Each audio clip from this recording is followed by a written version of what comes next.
Bom dia. Hoje a gente vai ter uma aula sobre interpretação de texto, tá? Interpretação de texto é tão importante quanto para todos os anos, tanto para o primeiro, para o segundo e para o terceiro, né? Que vocês estão se preparando para fazer vestibular, Enem, né? Mas o primeiro e o segundo ano também, né? É um conteúdo que vocês vão usar bastante, né? É, é, não só para as provas, mas para tudo, né? Tudo que você leu, que você tem que interpretar, né? Qualquer notícia, qualquer conteúdo, qualquer atividade que vocês façam escolares, né? O vestibular, vocês vão interpretação de texto. Então, a interpretação de texto é um conteúdo muito importante para o ensino médio, tá? Lembrando que os tipos de texto são prévio, seletivo, analítico e interpretativo. Algumas dicas que eu vou dar para vocês, que é importante também, para que se faça uma boa interpretação de texto, seria ler atentamente o texto todo, reler o texto quantas vezes forem necessárias, sublinhar as ideias mais importantes, separar fatos de opiniões e reescrever o conteúdo lido.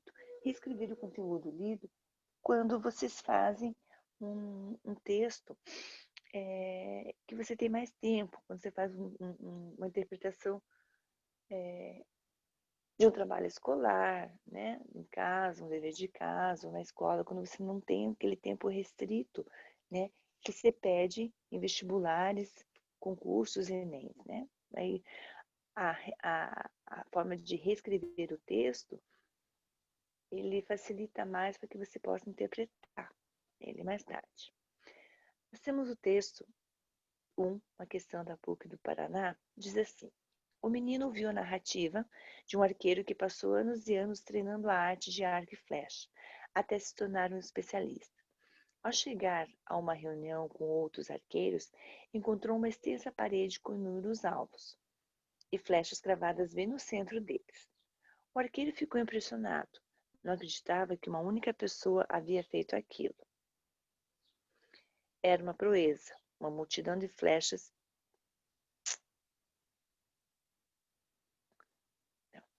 Era uma.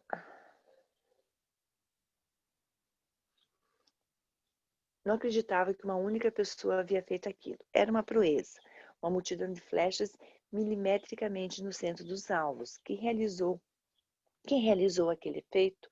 Havia um garotinho perto dos alvos e o arqueiro perguntou: você sabe quem lançou essas flechas? E o garoto disse: sim, fui eu. O arqueiro não conseguiu acreditar. Como assim? Aquele garotinho era o responsável por tamanha façanha? Então o menino contou como fez aquilo.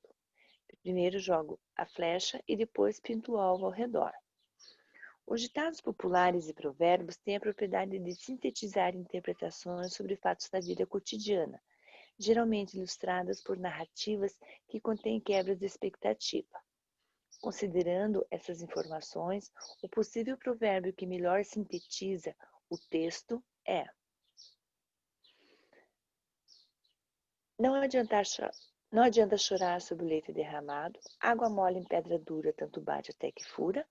Cada macaco no seu galho, quem com ferro fere, com ferro será ferido. Em terra de cego, quem tem um olho é rei. Tá? Então, a questão pede que os ditados populares e verbos têm a propriedade de sintetizar interpretações sobre fatos da vida cotidiana. Tá? Então, considerando a questão com essas questões são muito frequentes, né? Pois os examinadores, eles querem saber se você consegue combinar o ditado popular com o texto que você acabou de ler. Eles avaliam duas coisas: se você compreendeu o texto e se você consegue trazer uma frase que combine com ele, né? Na história, nós vimos que o arqueiro não foi atento à estratégia do menino, né? Que era de atirar a flecha e depois pintar o alvo. Por isso, o menino estava se beneficiando da falta de atenção do arqueiro, né? E com isso enganando ele. No caso da história, o arqueiro ele era o cego e o menino era quem tinha um olho no meio dos cegos e que se saiu beneficiado. O texto 2 diz assim: dia desses, uma equipe de reportagens de um canal por assinatura veio até minha casa para me entrevistar sobre a Era Vargas.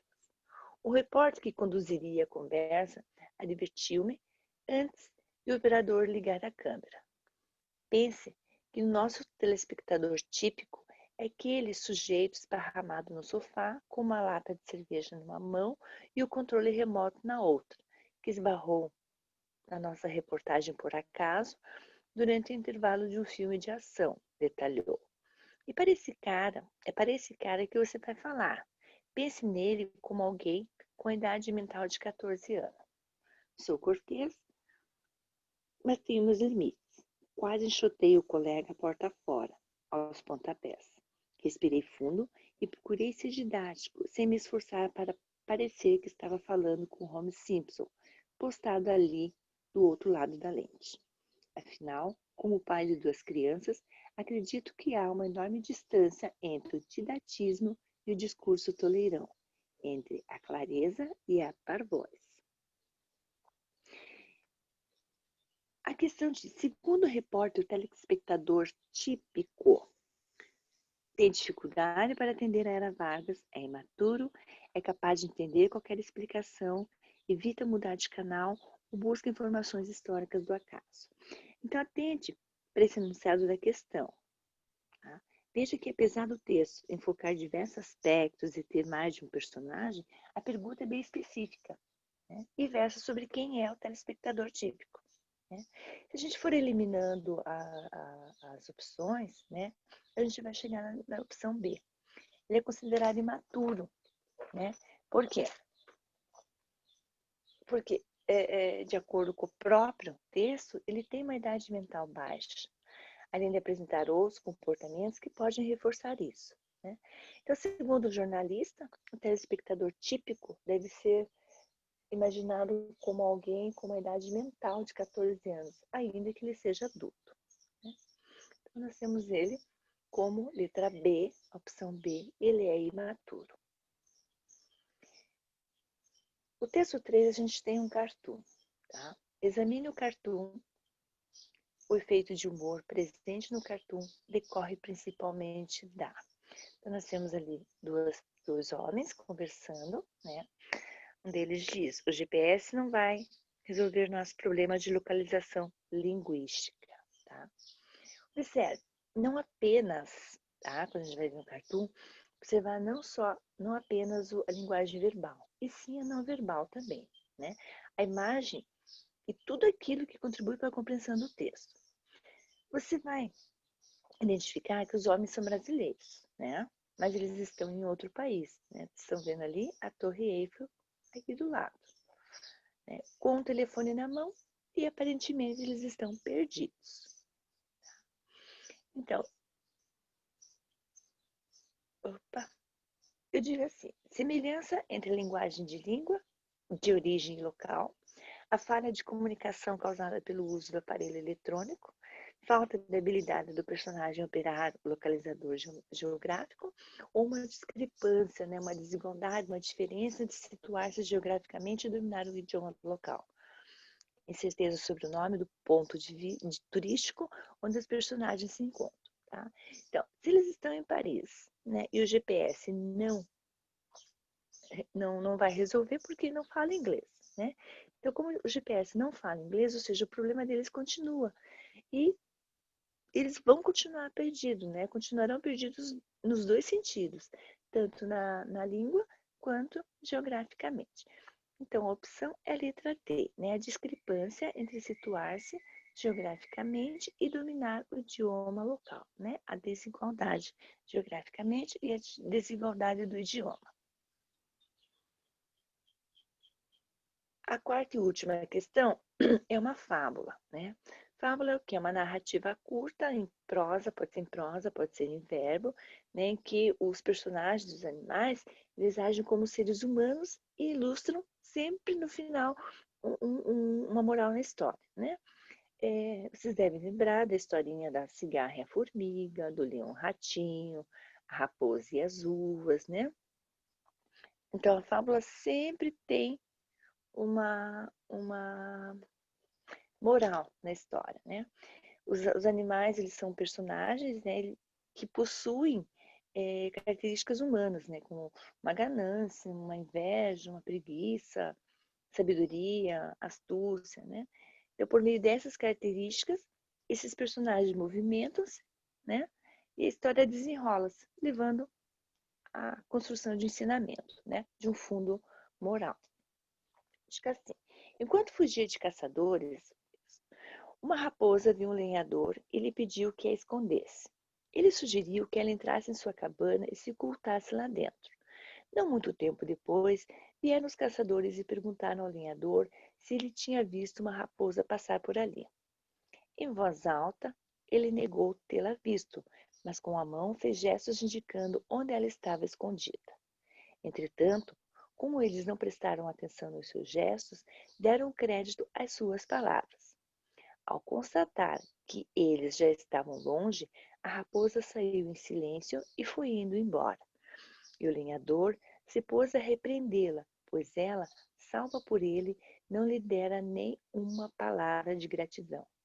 A raposa respondeu: Mas eu seria grata se os gestos de sua mão fossem condizentes com suas palavras.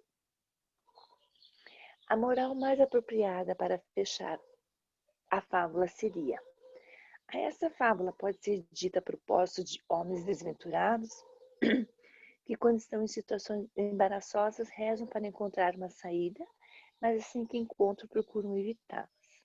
A B. Desta fábula pode servir-se uma pessoa a propósito daqueles homens que nitidamente proclamam ações nobres, mas na prática realizam um ato vil, né? A gente viu que a atitude do lenhador ela foi controversa, pois, apesar de ele fazer uma afirmação com as palavras, ele faz outras com gestos. Então isso mostra que alguns homens eles cometem ações nobres, né? Mas na prática eles realizam esses atos vis, né? Esses atos desprezíveis, né?